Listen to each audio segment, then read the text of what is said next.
हास्यास्पद होतं. म्हणजे आपल्याकडनं आपल्याला सोडून, तुम्हाला लाथाडून, तुमच्या नेतृत्वाला झुगारून जे शिवसैनिक, तमाम शिवसैनिक निघून गेले, त्याच्यानंतर तुम्हीच प्रश्न असे विचारणं आणि ते पण जनतेचा दरबार म्हणून सांगणं, हा विनोदाचा भाग आता सोडा. हे जे काय तुम्ही तमाशा लावलेला आहे, हा तमाशा सोडा. लोकांना सत्य कळलेलं आहे. याचं कारण बाळासाहेबांच्या शिवसैनिकांचा यांनी कसा वापर केला त्याची काही उदाहरणं देईन मी. 1993च्या बॉम्बस्फोटचा आरोपी याकूब मेमन यांच्या कबरीचं सुशोभीकरण आपण असतानाच केलंय. मग ते कबरीचं सुशोभीकरण असताना बाळासाहेबांच्या शिवसैनिकांना तुम्ही तुडवलं नाहीत. मलाडचं एक उद्यान आहे, त्याला टिपू सुलतान म्हणून नाव द्या. हे आपण मुख्यमंत्री असतानाच तुमचा प्रस्ताव आला होता. हे बाळासाहेबांच्या शिवसैनिकांना तुम्ही तुडवलं नाहीत. मदरशांचं आधुनिकीकरण करा आणि त्यासाठी पैसे द्या. मौलवींचे पगार वाढवा आणि मराठी शाळा मात्र इकडे मनपाच्या बंद करा. आणि ज्या 92 मराठी शाळा अशा आहेत की तिकडचा मात्र शिक्षक 3000 किंवा 2500 पगारावर काम करतोय. तर या ठिकाणी बाळासाहेबांच्या शिवसैनिकांना मी तुडवलं नाहीत. म्हणजे तुम्ही कोणाला तुडवतायत?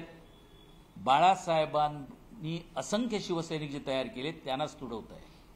उद्धव ठाकरे, ज्या दिवशी शिंदे साहेबांनी हा उठाव जर केला नसता तर आज तुमच्या सगळ्या वागण्यावरनं असं दिसतंय की ही शिवसेना तुम्ही कुठेतरी बाहेर परदेशी जातो म्हणून सांगून विकून आला असतात आणि तिकडनं कोणतरी अरब आला असता आमच्याकडे. काल जसं त्या अनिल परबनी पत्र दाखवली तसं एखादं पत्र घेऊन आले असते, बघा आम्ही लिहून घेतलेली आहे, शिवसेना आमची आहे म्हणून.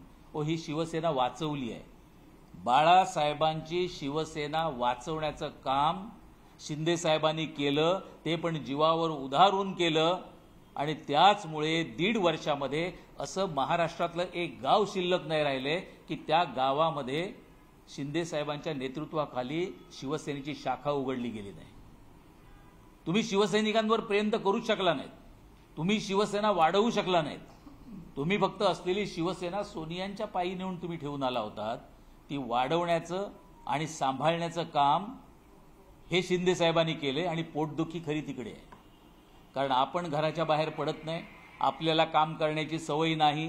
आपण घरात बसून कारभार करता आणि कधीतरी कंटाळलात तर हेलिकॉप्टरमधनं वर जाता आणि वरून फोटो काढता. या पलीकडे आपला आणि आपल्या कामाचा कुठेही संबंध आलेला नाही. महाराष्ट्रात मुख्यमंत्री कसा असावा, बाळासाहेबांचा एक शिवसैनिक कसा असावा, हे मागच्या 1.5 वर्षामध्ये दाखवून दिले शिंदे साहेबांनी.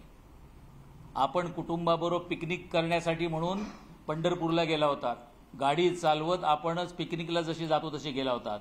आणि शिंदे साहेब मात्र कार्यक्रमाच्या आषाढी एकादशीच्या अगोदर जातात, 8 दिवस अगोदर, आणि काय व्यवस्था आहे ती बघतात. म्हणजे अगदी टॉयलेट बाथरूम पासनं काय व्यवस्था आहे आणि मंदिराकडची काय व्यवस्था आहे ही बघण्यासाठी जाणारा हा असा शिवसैनिक बाळासाहेबांचा आहे. काल जे काही तुम्ही तुडवा आडवा बोललात, हे मला वाटतं वारकरी पंथाला पण न आवडण्यासारखं आहे. ते पण हे एक्सेप्ट करणार नाहीत, कारण काम करणारा बघितलेला आहे. तुम्ही कुठचं काम केलं? मुख्यमंत्री म्हणून आपण राहिलात, कारण तुमची वाक्यच कालची अशी होती, माझी शिवसेना, माझ्या बापाची शिवसेना. अरे बाबा, आजही आम्ही आमच्याकडे स्पष्ट शिंदे साहेबांनी सांगितले, ही शिवसेना बाळासाहेबांची आहे, ही शिवसेना तमाम शिवसैनिकांची आहे. शिंदे साहेब कधी म्हणत नाही माझी आहे म्हणून. या बातम्यांसह या बुलेटिनमध्ये वेळ झाली इथेच थांबण्याची. मात्र ताज्या घडामोडींसाठी पाहत रहा न्यूज 18 लोकमत.